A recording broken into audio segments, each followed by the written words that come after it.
Thank you for joining the 5th meeting of the SDGs and UN Human Rights Mechanisms webinar series. Before we begin, please let me make the announcement that we have interpretation into Spanish, French, and International Sign Language. To select Spanish and French, please go to the bottom of your screens. In the black line, you will see a globe, and from there, please select whichever language you want to listen. And because we might have questions coming in Spanish or French, please select English as well, even if you want to listen to the meeting in English. Our accessibility coordinator today will be Andrea Vega Trancoso. You can, at any point, write to her with your accessibility needs. And I'd like to note that the meeting is only open to the Women's Major Group members, but we record the meetings and share it on our social media channels as well as our YouTubes. Maybe I can give the floor now to our Spanish interpreter and French interpreter to make these interpretations in, these announcements in Spanish and French. We can maybe start with French. Donc bonjour à toutes et à tous, à l'attention donc des auditrices francophones pour cette rencontre. Si vous voulez écouter l'interprétation en français, vous cliquez sur l'icône en forme de globe dans la barre des tâches en bas de Zoom et vous cliquez sur la langue dans laquelle vous voulez écouter la rencontre, dans ce cas français. Et si vous écoutez depuis votre smartphone, alors vous ne verrez pas l'icône de globe directement, il faudra cliquer sur les 3 petits points qui disent more en anglais ou plus et vous choisissez votre langue. Voilà, bonne réunion. Merci. And can we have the Spanish too? Buenos días, buenas tardes, buenas noches. Mi nombre es María Angélica. Mis pronombres son ella y ellex y mi colega y yo proveeremos interpretación en español. Si ustedes quieren activar la interpretación hoy, están conectándose desde su computador. En la parte de abajo de la pantalla a la mano derecha hay un globo que dice interpretación.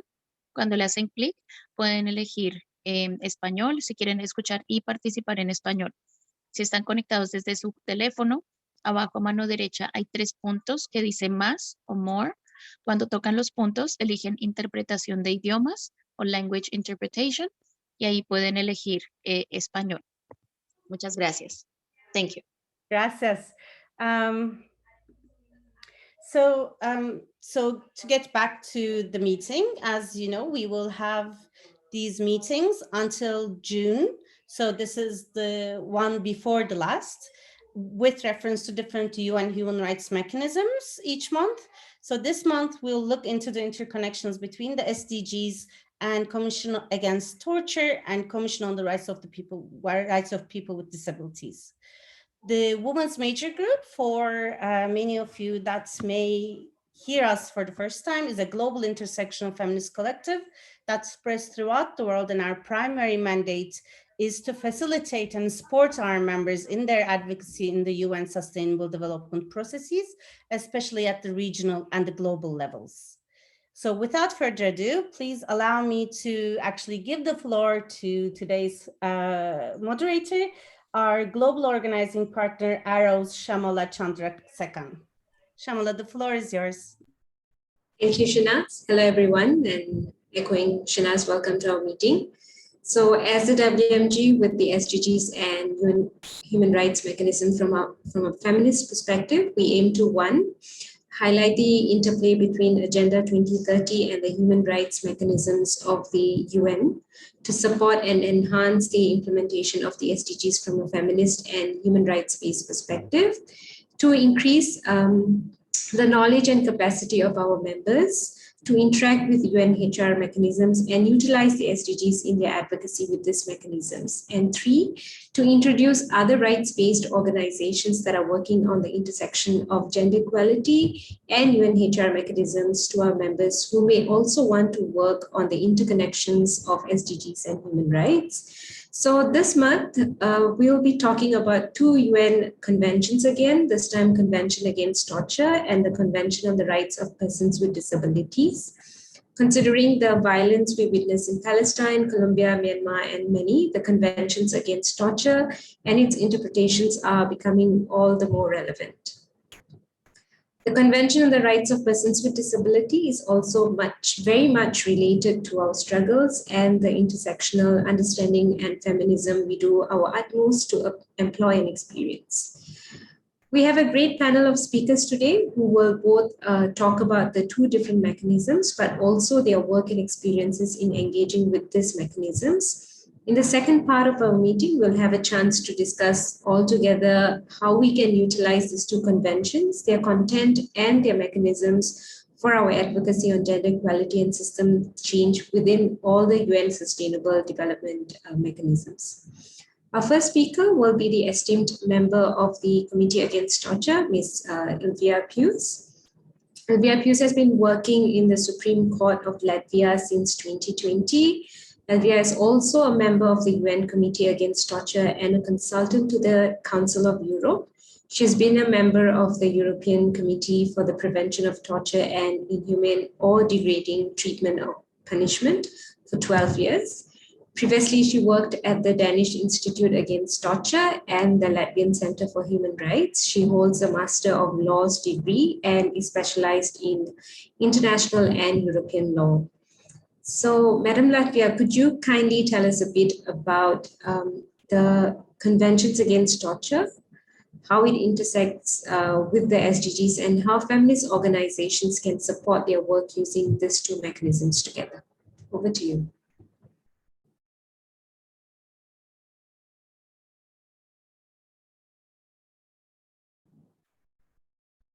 Ms. Puce, Madame Puce, you're muted.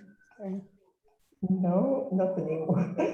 Well, thank you. And thank you, Shamala, for introducing myself. And good afternoon to everybody. And thank you for inviting the Committee Against Torture to provide some reflections on how the Sustainable Development Goals are related to the subject covered by the work of the committee, namely the prevention of torture. The work of the Committee Against Torture on implementing the provisions of the Convention Against Torture is consistent and supportive of the SDGs in many ways. At the overall level, the SDGs define the world we want. They apply to all nations and mean quite simply to ensure that no one is left behind. The overall objectives of the SDGs are to eliminate fear and want. In this respect, torture is probably the phenomenon which creates the most fear and is designed to create fear. Fear for your life, fear for your health, fear for your family, and for your future. A world without torture is a world with respect for human dignity and physical integrity, independent of age and gender, ethnicity, political views, or sexual orientation, citizen status, nationality, and other grounds. Ensuring that no one is left behind includes looking into those deprived of their freedom. The international standards make it clear that once someone receives a sentence, they should be punished with the deprivation of liberty only, not with violence, torture, rape, unhealthy and unhygienic living conditions, with no or very limited access to healthcare and medicine, lack of food and clean water, or in some countries, lack of water at all. Unfortunately, this is the reality for most of the millions of people deprived of their liberty today.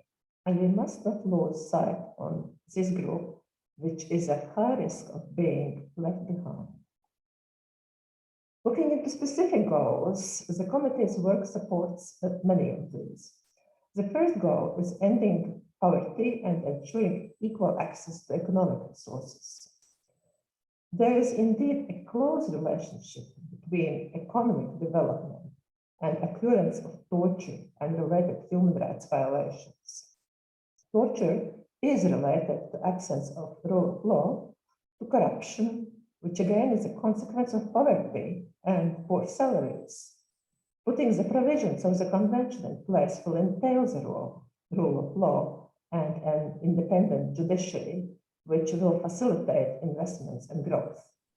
Madam Puce, my deepest apologies. Could you speak a bit closer to the computer?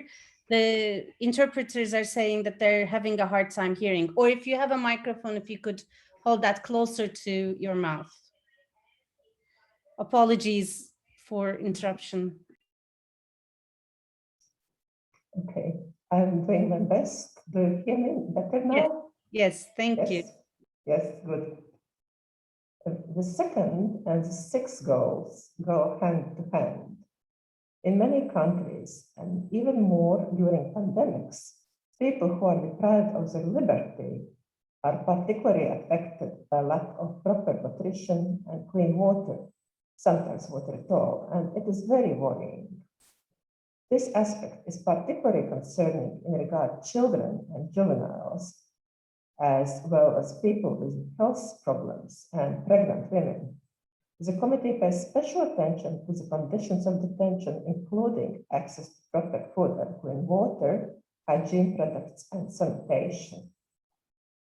The third goal is ensuring healthy lives and well-being for all.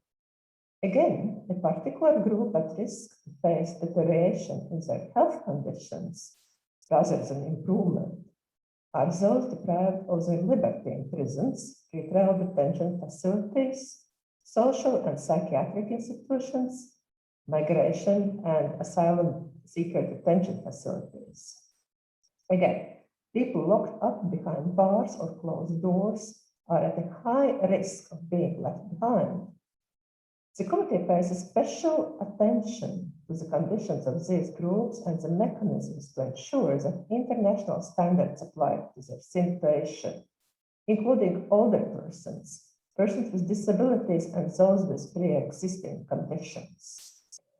A new challenge with regard to this point is how to provide right steps in order to cope with recent pandemics. Access to vaccines and treatment shall be equal for all, including people deprived of their liberty for whatever reason. The fourth goal ensures education for all. In particular, minors deprived of their liberty is a group at risk of being left behind on this goal. Only rarely this group is provided with proper education and vocational skills in continuation of the education they might have received outside the institution. The result is that these mothers never get a chance to provide for themselves through a job, but are left to pursue a criminal course and remain members of the most underprivileged groups in society. The prison conditions which apply to minors is a special focus of the committee because minors deprived of their liberty is a group of particular vulnerability. The same, in fact, applies to adults. If you look at statistics, we easily discover that it is mostly people with low education level who return to the places of deprivation of liberty again and again, obviously being vulnerable because of a lower social status and less opportunities to arrange their life in a socially acceptable way. The fifth goal addresses gender equality and empowerment of women and girls. When deprived of liberty, women are disempowered because criminal justice institutions are mainly designed to receive men. For this reason, a number of basic needs of women and girls are not met, which is a focus area of the committee. In addition, the issues of sexual and gender-based violence and domestic violence, which is a very concerning issue now during the COVID-19 pandemics, as well as trafficking of human beings, is a focus area of the committee because the state obligation to protect against such violence is an obligation according to the Convention Article 2 and 16. The eighth goal addresses decent work and economic growth and is related to what I mentioned regarding the first goal on ending poverty, as well as the fourth goal on appropriate education for all. A special dimension of the committee's work relates to the redress to victims of torture and also to prison conditions in terms of preparing for a normal life after imprisonment. Torture victims are entitled to a multiple spectrum of reparations, including rehabilitation to ensure the restoration of the ability to work and provide for. And also prisoners in general need to have the opportunity to establish a normal life, including the ability to work and provide, so that the continued criminal pathway is not the only option for the sentenced person. The committee contributes to the overall goal of decent work to all by furthering these areas for groups who are in high risk of being left behind. The 10th target addresses reduced inequalities within and among countries. This includes the issue of migration, which is a focus area of the committee again. In particular, the committee monitors states parties' handling of refugee determination processes, including the identification of victims of torture among asylum seekers and ensuring that they get a treatment according to their situation and needs. Among migrants, those who have experienced torture and suffer the consequences are again those who are most at risk of being left behind. The 16th goal on peace, justice, and strong institutions is probably the one where the committee's contributions are most visible. Here, ending violence and torture against children is explicitly mentioned, as well as a target of building effective, accountable, and inclusive institutions. The committee obviously focuses on the treatment of children and depriving their liberty, as mentioned above, but even more to ill treatment of children, what in some cases amount to torture. The prevention of torture of children also includes monitoring the treatment of children in social and psychiatric institutions, as well as abuse of children during armed conflicts. As for the building of effective, accountable, and inclusive institutions, this in the committee view includes national human rights institutions and national preventive mechanisms, but also police, pre-trial detentions and prisons, as well as social and psychiatric institutions. An institution of particular interest is the public prosecutor, which has to be able to conduct prompt, impartial, and thorough investigations of cases of alleged ill treatment or torture. Finally, the 17th goal addresses the global partnership for sustainable development. Here, the committee's work contributes through ensuring the principle of universal jurisdiction, ensuring that the principles of the Convention Against Torture, including persecution perpetrators of torture, are working in all countries. This requires state parties to ensure in their national legislation that perpetrators must be prosecuted or extradited but can never enjoy a safe haven in any country. In times of a pandemic, measures are taken to restrict exercise of fundamental freedoms. However, public health can never be an excuse to derogate from some human rights, as the right to life and prohibition of torture and other ill treatment. And in conclusion, the Committees Against Torture efforts to implement the Convention Against Torture is a major contributor to the Sustainable Development Goals. In particular, the committee addresses the conditions of those groups which are at a high risk of being left behind. Thank you so much.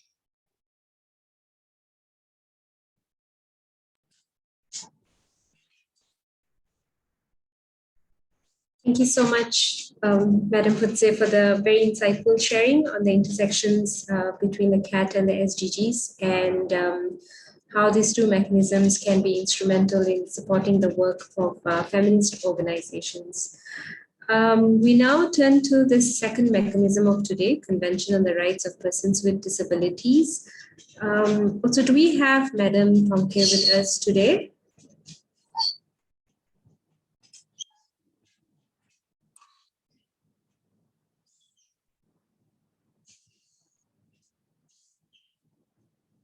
Madam Tonke, are you with us?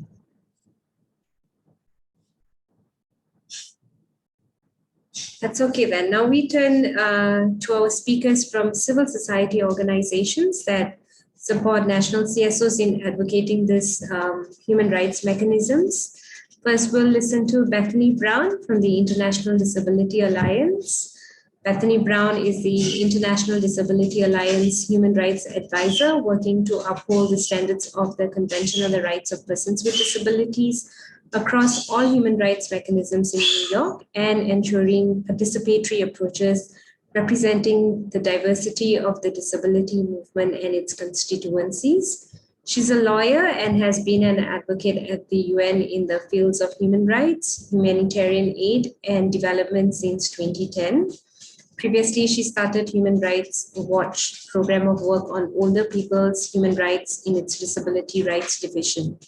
Before Human Rights Watch, she was HealthPH USA's Policy and Advocacy Director, where she carried out research, trainings, and advocacy at the UN for the rights of older people in low and middle income countries. Bethany received a bachelor's degree from Barnard College of Columbia University and a Juris Doctor from American University of Washington College of Law. She lives in New York City and is based in the IDA New York office. So Ms. Bethany, could you please tell us a bit more about how feminist organizations could use CRPD and the SDGs mutually in their advocacy and how IDA helps organizations in their advocacy with CRPD? Over to you.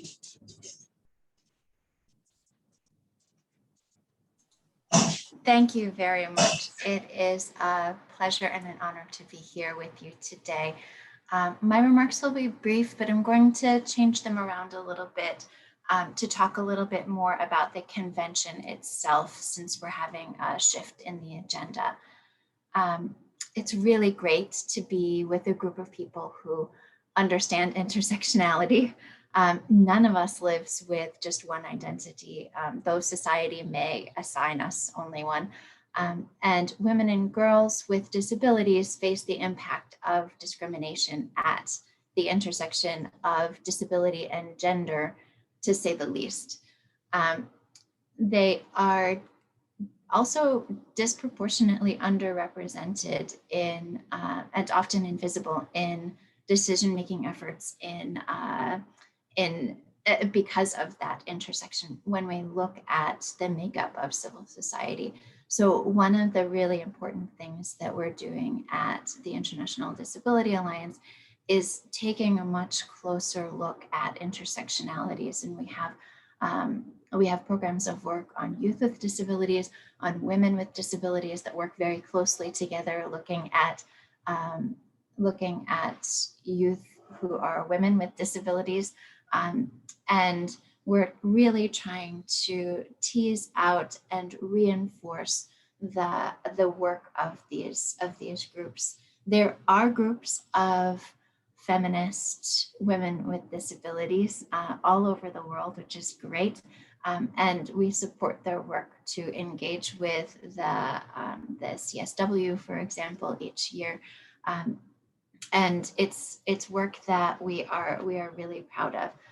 Those sorts of efforts, our goal as the International Disability Alliance is really to make sure that the perspectives of those who are most marginalized even within the disability community are recognized. And I should have started by saying that the International Disability Alliance is an alliance of 14 global and regional organizations of persons with disabilities. And that's a little bit different from being an organization that provides services to persons with disabilities. Rather, we're the umbrella organization for large organizations that are self-representing.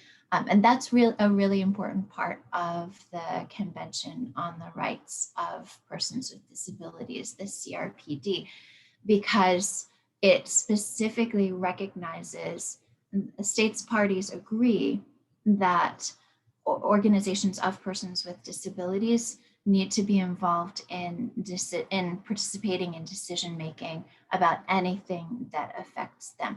that Article 4.3 is a really important part to of the picture for the convention itself. The motto is "Nothing about us without us," and we rely on that heavily when we are seeking space to include our perspectives, speaking for ourselves as persons with disabilities. So our movement includes persons with disabilities as girls, as youth, as women, as older women, as mothers and sisters and partners of persons with disabilities.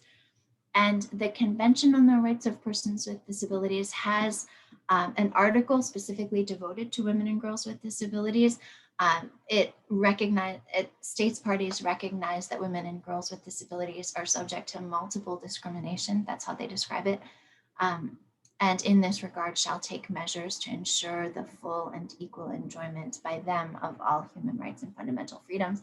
And they also commit to take appropriate measures to ensure the full development, advancement, and empowerment of women for the purpose of guaranteeing them the exercise of their rights. It also recognizes that women and girls with disabilities are often at greater risk, both within and outside the home, of violence, injury, or abuse, and neglect in treatment, including maltreatment and exploitation, and as well as social protection. And those things all sort of work together to recognize the specific experience of women and girls with disabilities. Women and girls with disabilities who have been institutionalized rather than given the choice to live independently in the community as the CRPD requires, face increased risk of violence, gender-based violence in institutions as well.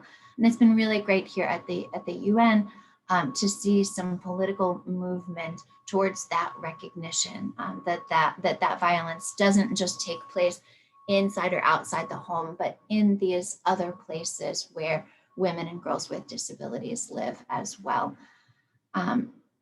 Now, there are multiple intersectionalities to explore here, and women live longer than men. Many older women have disabilities, and societies create specific vulnerabilities for women with particular disabilities, such as dementia, when they permit the removal of their right to equal recognition before the law through things like plenary guardianship.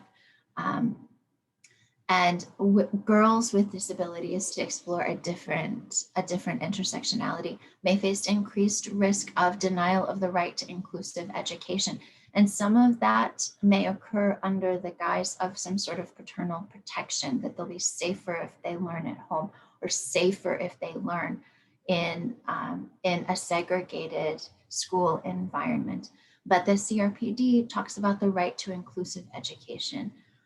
Girls and women have the right to education in a safe environment that is inclusive, that doesn't segregate people with disabilities into a separate space or a separate track. I really appreciate the recognition of Ms. Puce's remarks, including recognition of psychiatric institutions as places of detention, because that is really an important point within the disability movement, looking at the damage and the harm that is done when people are placed in these institutions without their choice, whether it's forced against their will or because there are no services available in the community.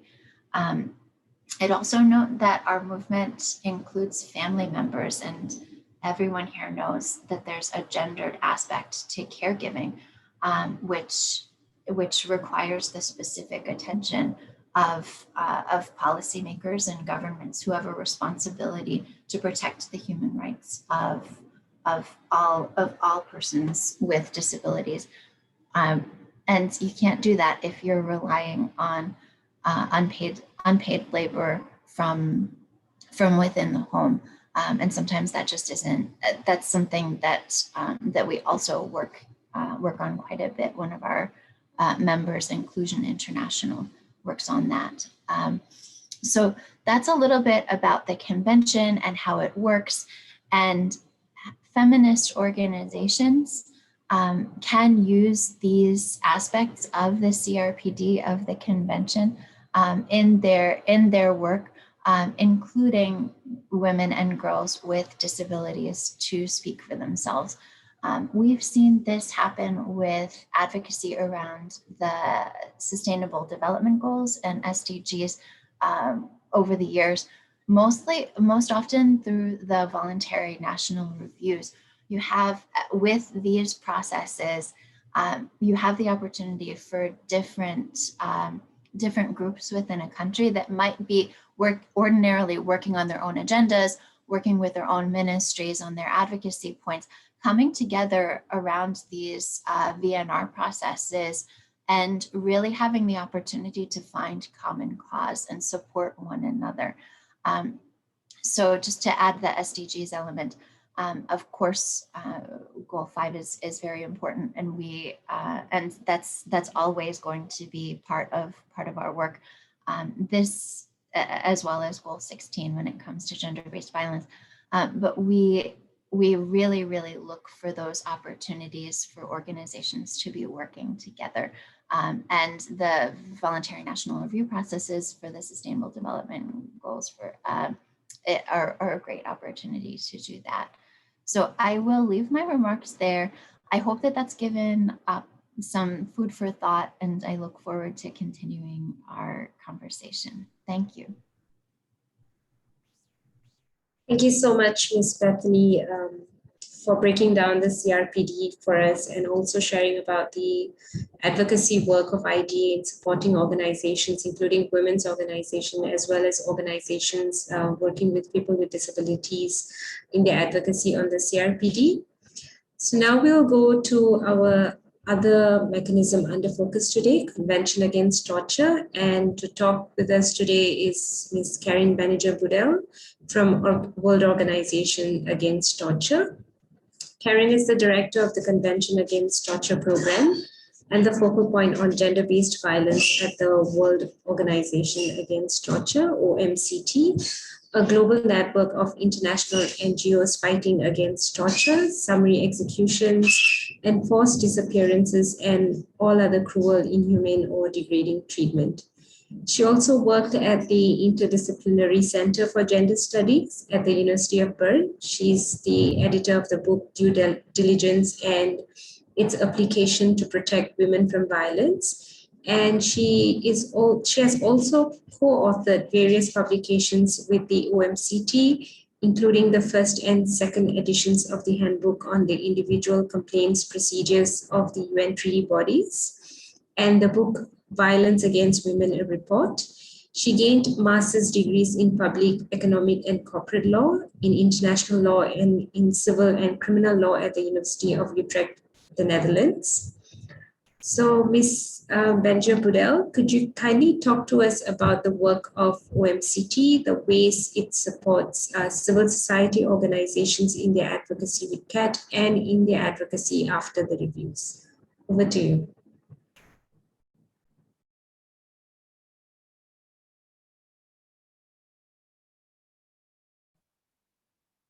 Hello, do you hear me well? Yes, we do. Thank you so much, Shamala. It's a real pleasure to be here with you today and to be surrounded by women's human rights activists here around the world.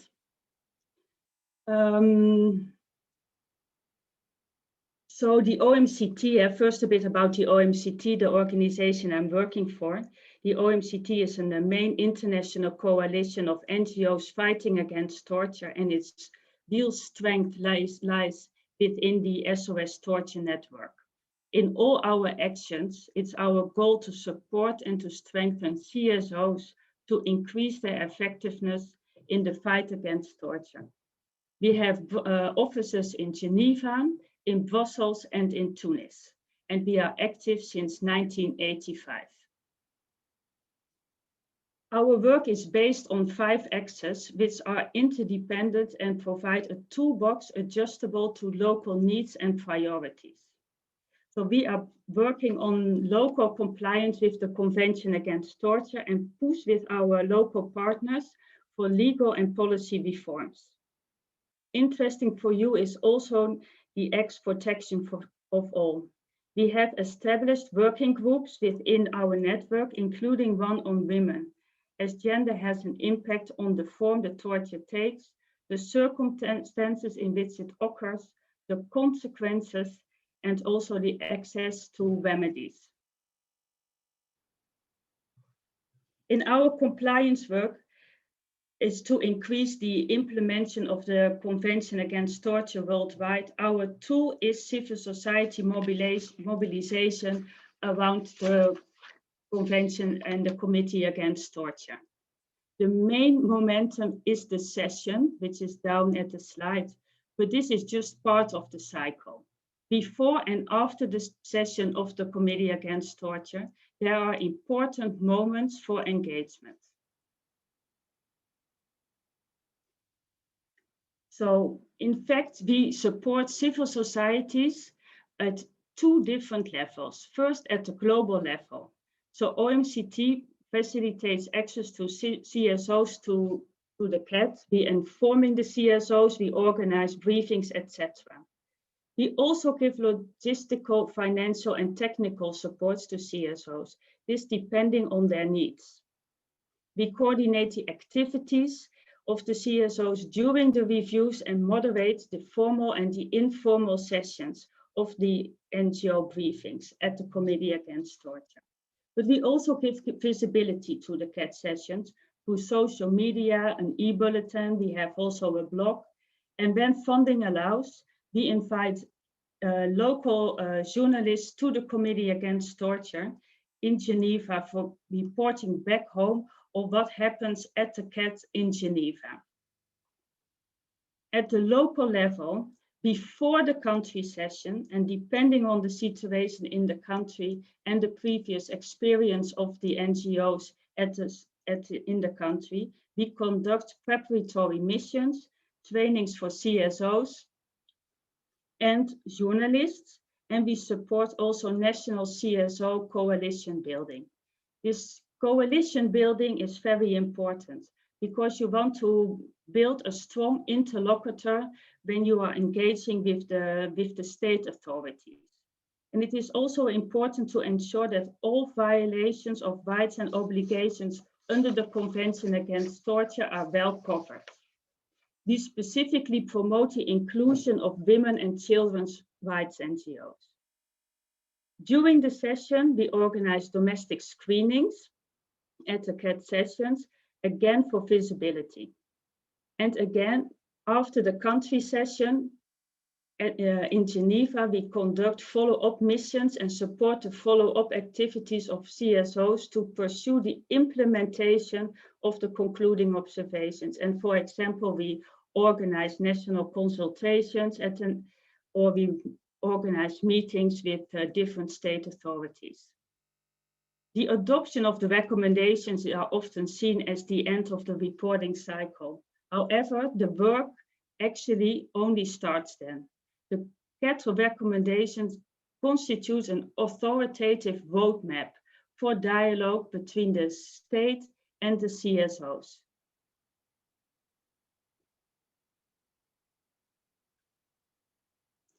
So why is it so important for CSOs to engage and advocate with the Committee Against Torture? States parties generally present an incomplete picture of the reality, and notably avoiding the prevalence of torture or impunity.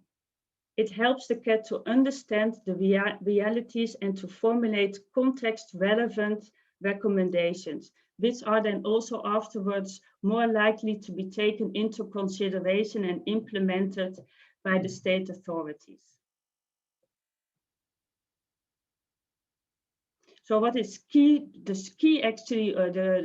key of success for the CAT is actually that the reporting procedure does not operate in isolation in Geneva, but that effective advocacy circuits are taking place between the local, the global, and afterwards back to the local. But why should women also turn to the CAT while there is also a CEDAW committee with women's rights experts? For a long time, indeed, women's rights advocates predominantly turned themselves to the CEDAW, and this has led, and still in part actually, of a marginalization of the protection of women by the CAT. And indeed, the CAT itself has no specific provision on women, like, for example, the CRPD. But it is very important for women's organizations to turn to the CAT and to promote there the 5th and the 16th SDG. And why is that so important? Because the CAT is specialized in dealing with violence. There is a specific stigma attached to torture, to which states are specifically sensitive. The CAT has a unique technical expertise in criminal procedures and safeguards. The CAT's mandate to combat torture derived from discrimination. The CAT's comprehensive reparative concept, the specific protection against non-refoulement, and the Convention's acquiescence in the definition of torture in Article 1 that equals failure to exercise due diligence to prevent and protect from violence at the hand of private individuals. What does that mean? What does that mean? The Convention's acquiescence equals failure to exercise due diligence. Now it opens the possibility to the CAT to deal with violence against women at the hands of private individuals when the state is in breach with the Torture Convention through the acquiescence of a public official. Indeed, the CAT deals also with violence against women at the hands of private individuals, like domestic violence, rape, trafficking, as Mrs. Puce just mentioned, harmful practices, the denial of safe abortions, forced sterilizations, to name a few, when the state is failing to exercise due diligence to prevent, investigate, prosecute, or punish violence against women. So we are also working on the accountability for victims of torture through the individual communications procedure, Article 22 of the Convention Against Torture. And together with local and CSOs, OMCT submits individual cases to the different international bodies and also to the Human Rights Commission, Human Rights Committee, and regional and national bodies. For example, we have recently submitted an amicus curiae to the Committee Against Torture to support a trafficking case submitted by the Women's Link Worldwide on Gladys John versus Spain. And Gladys John, she was a trafficking victim and had been sent back from, expelled from Spain to Nigeria. Thank you so much for this opportunity, and I would be happy to engage in any, if you have any questions, to engage in a discussion afterwards. Thank you.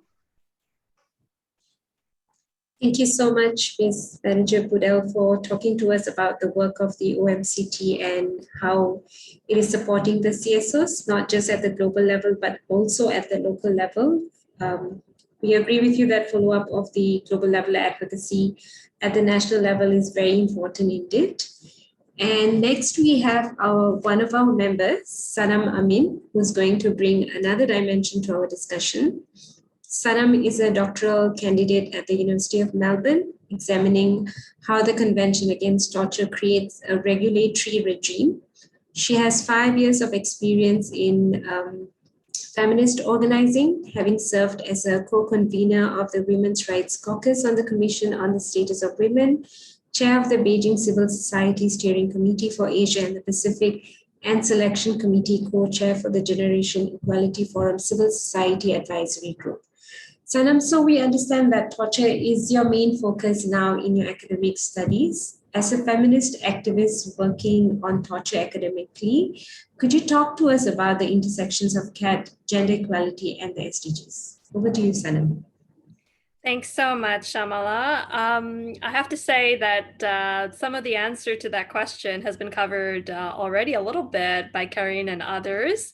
So that's kind of the benefit, I guess, of going a little later in the speaker order. You don't have to cover all the ground. You can focus on a bit of your own thought process and synthesize what others are saying. So I'm just going to share my slides, if that's all right. Since I'm not with an organization, I get to promote myself a little bit. I'm very happy to be joining today. Aside from my introduction that Shamala just went over very kindly, which mentions my doctoral work, I've also served as the organizing partner for the women's major group and was part of the decision to make these connections between the SDGs and the treaty bodies, because we as organizing partners felt frustrated knowing how much work civil society was doing within the high-level political forum, and yet we kept seeing their reports going unread when we took them to the delegations. We saw the potential to use the strong relationships that women's major group members have with the treaty bodies to make sure the important work does go somewhere. And this webinar series, I know, is part of facilitating our members to use the human rights system to advance their work in development. Academically, I'm specifically studying the Convention Against Torture and how it works to regulate torture. This is interesting because of the 9 human rights conventions, which you see here in this little visual, this one, the Convention Against Torture, and the Convention on Enforced Disappearances, I've put 2 turquoise arrows to refer to them here. You can see on the left-hand side, the top box and the bottom box. So these 2 are specifically shaped to be prohibition in contrast to the rest. So Convention on Civil and Political Rights and Economic, Social and Cultural Rights together form the originally imagined Bill of Rights, which was divided up by Cold War tensions. CEDAW and ICERD are addressing discrimination on the basis of gender and race, respectively. And then the Convention on the Rights of the Child, Migrant Workers Convention, and the CRPD are articulating special protections and considerations for the rights of specific marginalized groups who are vulnerable. So what does that really mean when I'm saying that there's something a little different here? I want to put a caveat that I am at an early stage of the research, so I may end up somewhere else in 3 years. But what I'd like to raise here is what should be and what is the gap between the policy and the practice that we know so well. Unlike discrimination, which has multiple forms and intersects across different identities, torture as a practice, along with enforced disappearance and extrajudicial killing, is unacceptable in international law. And I don't mean unacceptable as rhetoric. I mean that this is an absolute ban, what we call jus cogens. There is no minimum level of torture or extrajudicial killing that is acceptable. For our American friends engaging in anti-police protests, for example, that's one thing you can counter when the argument is made that there are more homicides or gang violence killing the Black or Latinx community than there are police killings. You need to remind those people that the acceptable number of killings by civilians, by the police or other state security forces is 0. There's no acceptable number at all. That's it. It's an absolute ban. So the relevant SDG for this convention, others have spoken of, so I won't dive too much into it. Just to say that in terms of targets, the only one that actually mentions the word torture is 16.2, specifically on forms of violence against children. But as others have sort of articulated already, we can consider torture and the other linked practices to be contained in 16.1 on reducing all forms of violence. However, as I said, the convention and indeed the Universal Declaration on Human Rights is clear. There is no justification for torture. So what I am doing in my doctoral project is looking at torture devices and our historical imagining of torture. And I can talk more about this in detail because I think it's quite interesting what we accept and don't accept as torture, but I will keep to my time and be good. I'm proposing that the CAT struggles to be an effective ban because of our understanding of what is torture, which is linked to our imperfect measurement and documentation of the experience of pain. Both medically and legally, we don't have a good way to capture torture practices that maximize pain, but don't leave any type of mark or scar. So this, of course, is a feminist concern because women's experience of pain is also dismissed and not taken seriously. So the feminist work to address this is relevant to the work to stop the practice of torture. But in relation to torture, we can also think about the gendered forms of violence, as Carin has mentioned already, which does include sexual assault that is also used in state torture. State forces that use torture, they also use threats of sexual violence to mentally pressure detainees. Certain practices of sexual violence exist that are specifically targeting women and trans and non-binary bodies. For example, and I'll give you a trigger warning here, the use of glass, rats, boiling water to hurt the genitals. And this is something that's gone on from colonial times. You can look at the documentation of the Mama Rebellion in Kenya, and you can go all the way to Abu Ghraib, you can go all the way to this moment right now in China, in the detention camps of the Uyghur Muslim minority.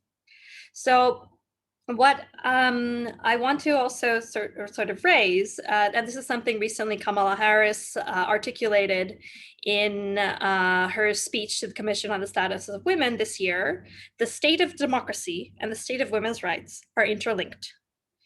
The practice of torture is always greater in autocratic and fascist states, and those are also the states where we are fighting for women's rights. So you see there's a deep relationship there that you need to unpack, but it can be done within the framework of the SDGs because all 17 goals are interrelated. You can't achieve one without the other. So you'll see that I have this image here of Bangladeshi journalist Rosina Islam. So I wanted to really sort of bring home that these are real people and real faces that we're fighting for. She was detained, the police detained her, sorry, I want to use active voice because I never want to forget who does this action. And it is always state forces that we need to hold accountable. And here's some facts. The police detained and interrogated this journalist for 5 hours, during which she collapsed. You see this photo here that documented that moment. The government is charging her with the Colonial Secrets Act for exposing state corruption. She basically took pictures of documents of the health ministry that kind of exposed mismanagement and misuse of funds.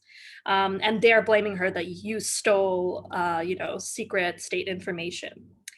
I asked you to think of her and other brave journalists and indeed all human rights defenders who are suffering from torture right this moment. And this is what we are trying to end. And that's why, I'm really passionate about this project at the doctoral level. And even though, from what I've described, you can understand it's really not a light one to get into. So I'm about a minute and a half over, so sorry for that. And I pass it back to you, Shamala.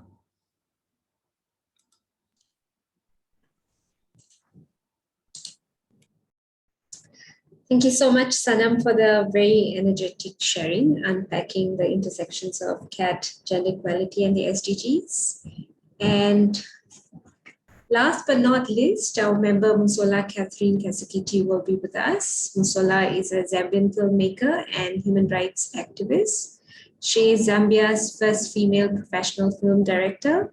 Her first film, Subi, or Faith, which she wrote, directed, and produced, was released in 2009 and was screened all over Africa as well as in several European countries. Shortly after the release of Subi, Musola set up the Women and Girls with Disability Rights of Zambia, formerly known as Pache Corner, or Women's Meeting Place, a project to empower and improve the lives of women and girls with disabilities. In 2016, she hosted the first gender-based violence conference against women with disabilities.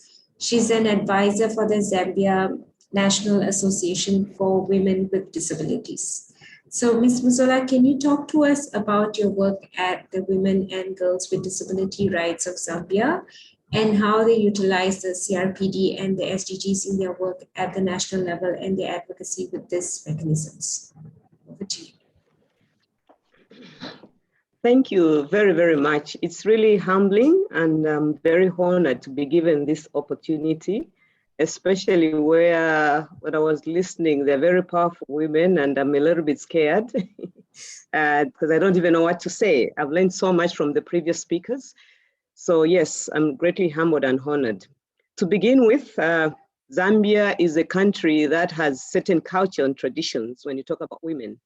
And when you talk about a woman, there are certain beliefs that accompany a woman. And then when you get a woman with a disability, it's even gets worse. Because as a woman with a disability, we're still living in a world where some think this woman doesn't exist. As Shamel said earlier on, in 2011, I was forced to initiate Women and Girls Disability Rights of Zambia for one specific reason. Global Images Production uses film as a tool for human rights advocacy, and that is where this program of Women and Girls Disability Rights of Zambia was initiated. In 2011, Zambia submitted a report as a nation, as a state, a report to the CEDAW Convention. And when they submitted that report, unfortunately, they talked about rural women, they talked about women, they talked about rural women, girl child, including refugee women, and how the convention, how Zambia as a country was going to address the issues of discrimination against these women. But they forgot one woman, and that's a woman with a disability. So when this went to the UN, it was realized that there was no mention of a woman with a disability. And then through the International Women's Rights Action Watch, Asia Pacific, Zambia was approached, the UN contacted this organization and they said, can you ask the women organization, which is Zambia National Coordinating Committee, this is an umbrella of all women organizations in Zambia, to write a shadow report. And an organization called Zambia Women Association for Disabled Women, which is the umbrella body, was sitting on this committee, and they wrote a very brilliant shadow report. And this shadow report went to the UN. Again, there was no woman with a disability mentioned. So it was quite interesting when the UN realized that in Zambia, there's no single woman with a disability, because a national report and a women leading organization has not mentioned how they intend to address the issues of discrimination against women with disabilities. So anyway, to cut the long story short, that time I was a chairperson for a Norwegian organization called Opportunity Zambia, where we're giving funding. And through Norway, that's when they came to Global Images, because we use film as a tool for human rights advocacy. We're addressing women issues in general, although biased to Women and Girls Disability Rights of Zambia. And since we had an organization that was addressing women with disability, we didn't want to reinvent the wheel. And when they approached Vilole, Opportunity Zambia, we had to write a shadow report. I went to the UN to present, and it was very saddening to realize that even the people that came to present at the UN, my own government, Ministry of Health, Legal Affairs, Health, and all these couldn't even talk about that. To cut the long story short, when we returned in 2011 November, we set up Women and Girls Disability Rights of Zambia, because in 2009, when I released the film, so a lot of women came to our organization and said, can you work with us, specifically organization that can help us? So under Women and Girls Disability Rights of Zambia, there's so much that we do, and all our work is based on the Convention on the Rights of Persons with Disability. Because in 2012, when Zambia domesticated the convention, it became a powerful tool that we could use. We had an act of 2006, but it didn't have the strength. But when the convention was domesticated in 2012, it gave us a great shift, because we based our arguments on the CRPD, the National Act, the Disability Policy, and in everything we started lobbying to ensure that women were also involved with disability. How do we use the two Convention on the Rights of Persons with Disability? So under Women and Girls Disability Rights of Zambia, around the country, first and foremost, we have a two-twin approach. And in a two-twin approach, we start from the grassroots, from the ground, empowering, first of all, women on their own to have self-confidence, and then to understand the convention and how they can use it in addressing issues that affect women and girls with disability. Then on the top, we go now to policy, government, MPs. So luckily through the International Labour Organization, I was trained in disability equality training.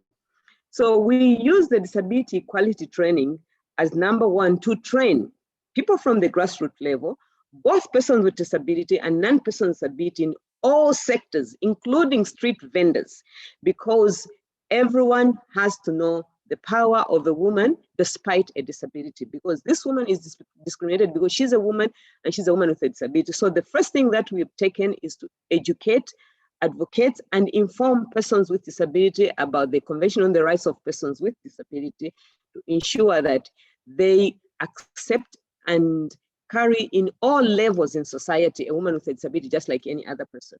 And then when we go up to the policy, to ensure that when these documents, when these MPs, when these people are addressing issues of development, poverty, everything, they should not forget that woman that has been forgotten. That's number one. Number two, when we are working, we go in communities, in villages, we work with traditional leaders.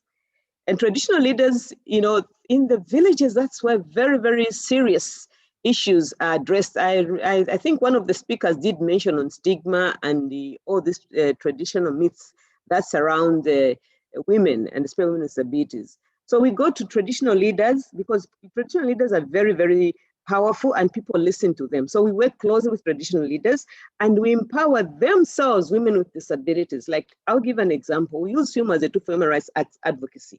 So we make documentary short films and we go into these communities for screenings in the villages and in our own communities. And we use persons with disabilities. Like, for instance, we'll use a person who's deaf to become the facilitator when we go into the community. And she's the one, when there's sign language interpreter, but she's the one that is delivering the information. So people would watch the movie, either a documentary. We like documentaries because they are real life stories, and people look and they say, wow, you mean this is real? The language that is being used, the insults that are being followed to persons with disability. So when we go into the community, we ensure that we carry either a musician, an actor, or a filmmaker with a disability, and they are all in the forefront to also present the information, especially also the deaf, because communication is very challenging and people say we can't communicate, we can't involve them. And they're one of those that are very discriminated. And also women with mental health difficulties. We ensure those that are in medication and they're participating, they are the ones that are in the forefront, and to address these issues so that we break the beliefs, the stigma, the barriers. Young people, girls with albinism, even in schools, because we're also looking at inclusive education. Even in schools, we take these young girls suspected with albinism in hospitals. When we talk about sexual reproductive health, some doctors or some nurses don't even want to touch a woman with a disability. So having the Convention on the Rights of Persons with Disability is one strong document to start with that we use as we address this, and bringing it to the ground level using the local language, translating the convention into a local language and ensuring that people understand the power and how, if they violate the rights of the woman with a disability, they are answerable to legal grounds. We have sued certain organizations. I'll give you an example. Through Zambia Federation of the Persons with Disability, that's another umbrella where I'm the president. Certain organizations have been booked for failing to ensure that they adhere to some of the things that are in the convention. Alongside the convention, we also use the SDG, especially looking at leaving no one behind. That's the main thing that we address, leaving no one behind. And also we use film as a tool for human rights advocacy. Why do we use film? Why do we use audio? Why do we use screening? Mostly, disability is regarded as a dark thing. People don't want to talk about it. You are dead. Sometimes people with disabilities are called the dead. A woman with disability is not expected to do what other people can do. So you are segregated. They are not included. But once we take film, you find that even discussion, debates are provoked. And debates are provoked in different ways. In the village where people are not supposed to speak in the presence of leadership, their traditional leaders. We break those barriers. And also, where women are not supposed to speak, when they are seated with women, or children cannot talk when they are with elders, but through the power of film and screenings, once they watch and the person with disability leads the discussion, all those beliefs are broken and they start discussing and arguing. So that has really helped in ensuring that there's a lot of sensitization and advocacy in the community. On TV also, on radio stations, we have those discussions and debate. And then we also look at SDGs, where we talk about leaving no one behind. So when we go into a community, there are certain activities that are happening. We ensure that we check, we audit how many persons with disabilities are there, and not only one disability. Because previously the common disability that would be included was physical, but we've started training people, especially using the CRPD, to say it's not only physical disability that is needed, it's all the disabilities, even children with intellectual disability, children with cerebral palsy, and everyone. I give an example of when COVID came. A lot of persons with disabilities, especially the deaf and children in schools, were left out. So we created, as women and parents of persons with disabilities, to go into the communities and say, how do you bring education to young girls and boys with disabilities who cannot go into school or who cannot have access to online teaching? So those are some of the things that we do. So we have used the CRPD, and also because we also sit in certain platforms as Women and Girls Disability Rights of Zambia. We have 10 provinces, and we are in about 8 provinces. So we also use in our branches, we have identified certain women that do things and ensure that they bring back all what is happening in the provinces. Like in August, we're having elections. For the first time, we have had women who would want to stand. Although there's been a lot of challenges because of women with disability, you talk about money, you talk about access, you talk about discrimination, and all those kind of stuff. So what we're doing is working with politicians and using the power of the convention, and then leaving no one behind, talking to political parties to say, you have to ensure that you also adopt women and girls with disability, the youth with disabilities, because these are not in parliament. They cannot speak their own voices because they're segregated. So I don't know if I'm making sense, but from 2011 up to today, we've been all over and there's been some development. Luckily, Zambia was recently voted as one of the vice presidents of the Convention on the Rights of Persons with Disability, the 4th vice president of the Convention on the Rights of Persons with Disability conference.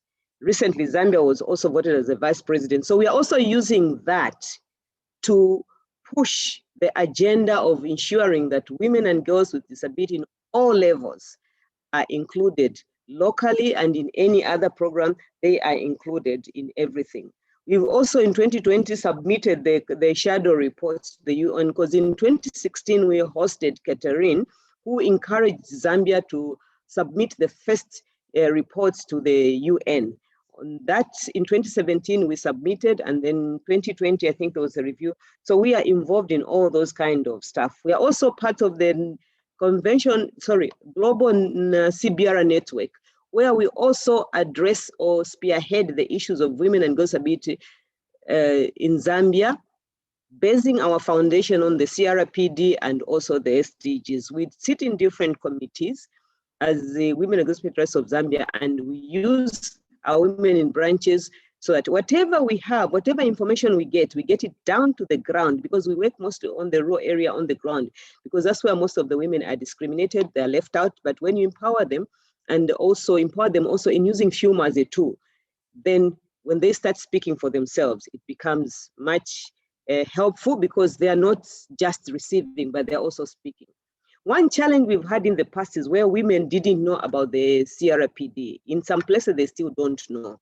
So that's why we have taken the challenge of ensuring that women themselves should be empowered and understand the CRPD, and also the 17 SDGs, so that when we look at especially our focus mainly is on poverty, health, education, they also know these tools, whether they are from the village or not. And that's why we go into the villages and talk to them using the local language, translating the local language, bring it to the very ground so that they can listen to that. So to cut, sometimes I can talk and talk and talk.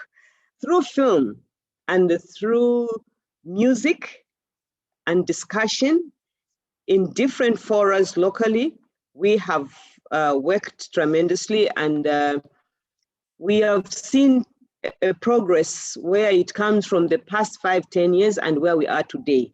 Because even women themselves, when their rights are violated, some of them, they stand up and they get to us before they get to us, because now we are working with like women in legal, women victim support and all those. So women themselves, they take up certain steps to ensure that they are included and they are not left behind and their rights are not violated. Some of them are even speaking where they couldn't speak. We have also used the tool to ensure that they are protected. If people want to abuse them, they're protected. I'll give an example of a woman who went through a lot of problems to have a divorce with her husband. And when we made the documentary, the case was very quick because they got scared as the people that were delaying her case and they really depressing her, they got scared because it was being exposed on media. So we have seen the power of media in addressing the issue of women and disabilities, and also the power of the CRPD. We also had the University of Zambia answerable for letting some women, some girls that fell off because they became deaf or blind and they were not supported. And then certain organization using the CRPD as women lobbying to ensure that all things are right. We've also, certain organizations have been booked to ensure that they are inclusive and they make sure women are there. So I think I have said a lot and some of the work that we do, because I can go on and on and on. And if there's any question, I'll be able to answer and clarify. To conclude, we always say a child, we always say a child as he's growing up, he has to be taught the right thing so that he can become a very influential and leader as he grows up or she grows up. So we have taken children with disabilities, working in partnership with parents and children with disabilities to ensure that education on the CRPD and SDGs starts from the ground within schools, whether a child with a disability or a non-child with a disability, to ensure that when they're in schools, there's a lot of inclusion and there's no discrimination, because most of the kids are discriminated because of their parents who make other children look at children with disability like they're not anything. They are not supposed to be human beings. So girls, we also support them a lot from a tender age to ensure that they know their rights as girls with disabilities. Thank you very much.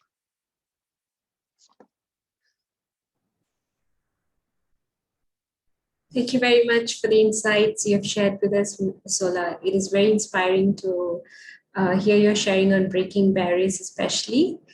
So now we move to the second part of our session today, where we open the floor for questions to our participants, as well as for a joint discussion, where we hope to together discuss the questions of how can we connect the VNR process to the review processes of the CAT and CRPD more effectively? And 2, how can the WMG support its members in strengthening the bridge between SDGs and human rights advocacy around these 2 human rights conventions? Also, there is a question from one of our members, Shanta Shrestha. Her question is, are there formal mechanisms in place in countries to ensure participation of women with disabilities in the VNR process to voice nothing for us without us? And she also has a question directed to Carin, if the OMCT has any focal or contact organizations to work with in Nepal.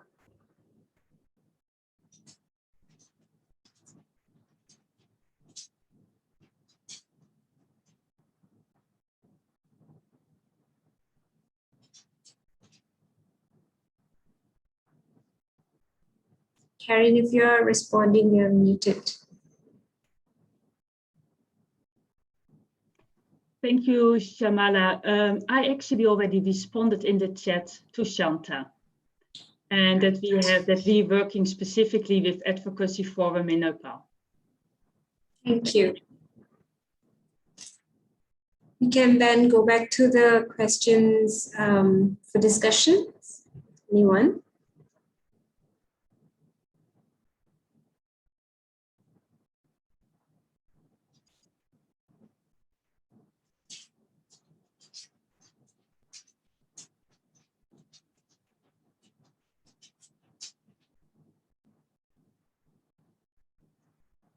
We also have Neha Khan saying, please also include torture against women, media persons, journalists working in war zones who are facing physical torture while working in most crucial situations.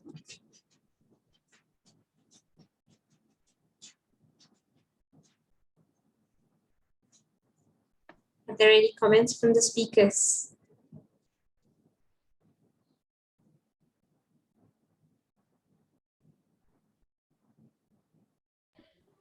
So I can jump in if there's no specific order you're following, Shamala, because I also have to jump off. I guess I want to remind members that the VNR process is for us to try and catch one way of accountability, because, you know, the 2030 agenda is supposed to be, you know, a way of moving forward and advancing in development and human rights. And that's where it's a little different from the MDGs. At least that's what we fought for in the post-2013 process. The connections, what I want to emphasize is that there's strong connections between the human rights processes in Geneva, as well as the development processes within the sustainable development process, the environmental process, and so on. And remind everybody that the treaty body members who are present here, I'm sure you will not disagree. You're very kind about accepting reports that are not necessarily the reports that you've commissioned. Yes, they put out requests specifically. Here's the country review. We're looking for the submissions. Here's the general comment that's coming up. We're looking for the submissions. But if you don't have a report specifically, you don't have to write every report for them. If you have done a VNR report of your country and it includes vital information about women with disabilities and so on and so forth, you can send it to CEDAW, you can send it to CRPD. That is valuable information for the treaty bodies to take forward. And these processes are interlinked and they report to each other.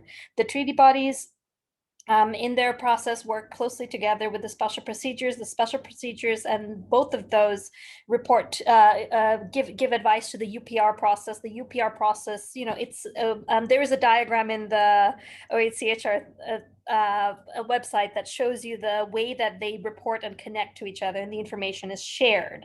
So it's not as if these are separated so much that they will not understand if you submit something that you originally prepared for VNR. Just submit it if you think it's relevant to that treaty body, and just preface it saying that this was prepared for HLPF 2019 and it has relevant information for the upcoming country review. So that, I think, is one really concrete way to answer question one. And you know, how can the women's major group support its members in strengthening the bridge between the SDGs and human rights advocacy, specifically on these human rights conventions? Is so big to answer. Just to say that, you know, it really depends on your organization as well, because the women's major group, I think what's really fantastic is that you are all from these different countries, from local, from regional, from national level, and you're all specialized, you're experts in so many areas. So we need to know from you, especially the organizing partners, what are you doing so that we can help guide where can that go. So, you know, that's my suggestion, and I'm, you know, straddling the hat of being a former organizing partner and now practitioner and now academic, but I hope that really helps all of you in that answering. Thank you so much, Sanam, for sharing. I also see Carin and Bethany have their hands up, so maybe you can go with Carin and then Bethany, if that's okay.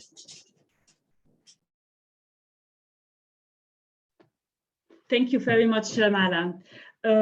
Actually, I would like to respond to the question or comment from Neha regarding journalists, women's journalists working in war zones are facing physical torture.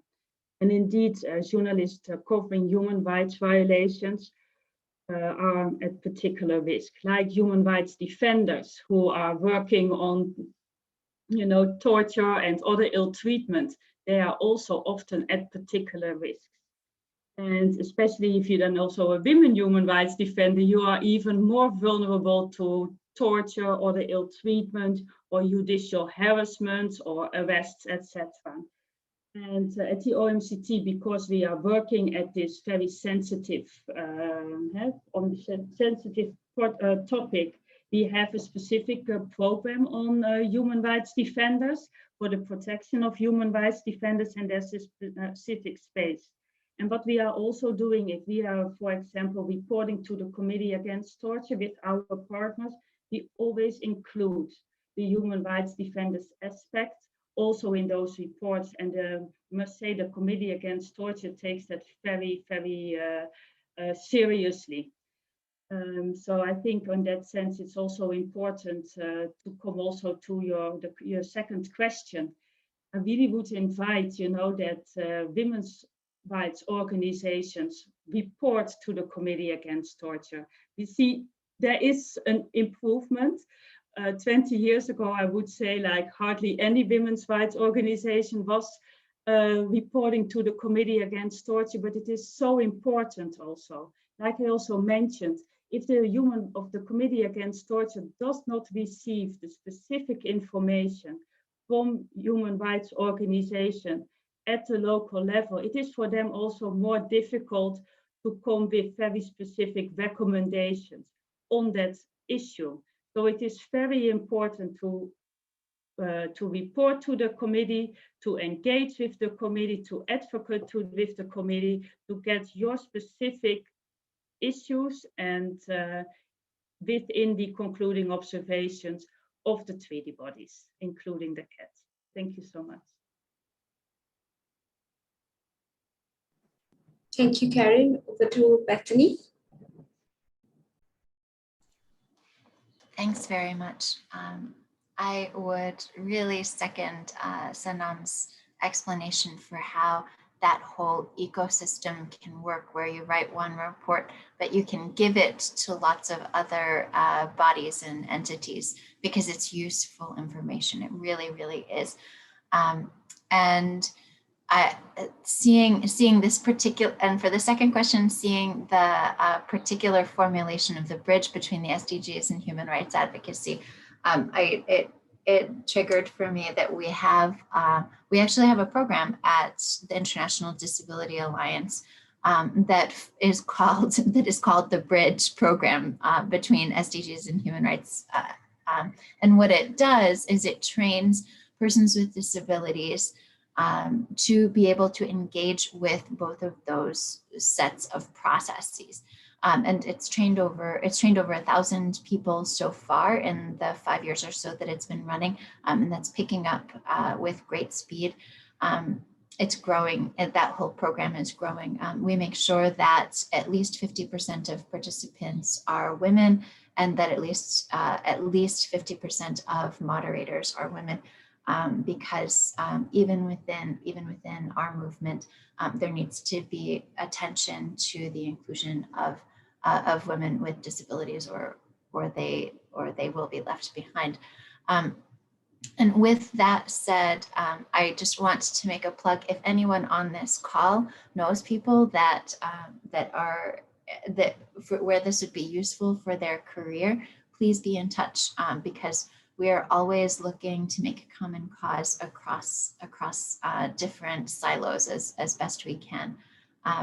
And I'll put my email in the chat for that. And that's my final comment. Thank you, Shamala. Thank you, Bethany. Looks like we've come to the end of our session today. Thank you very much, everyone, for joining us today in this important session. And thanks to all our expert speakers for sharing their valuable insights and experience. So we look forward to seeing you again in our next session. Take care and stay safe, everyone. Bye, thank you. Thank you all so much. If everyone would agree, we can take a quick group photo if you'd like to open your cameras. Oh, that would be lovely. As we've said, let me stop the recording as well.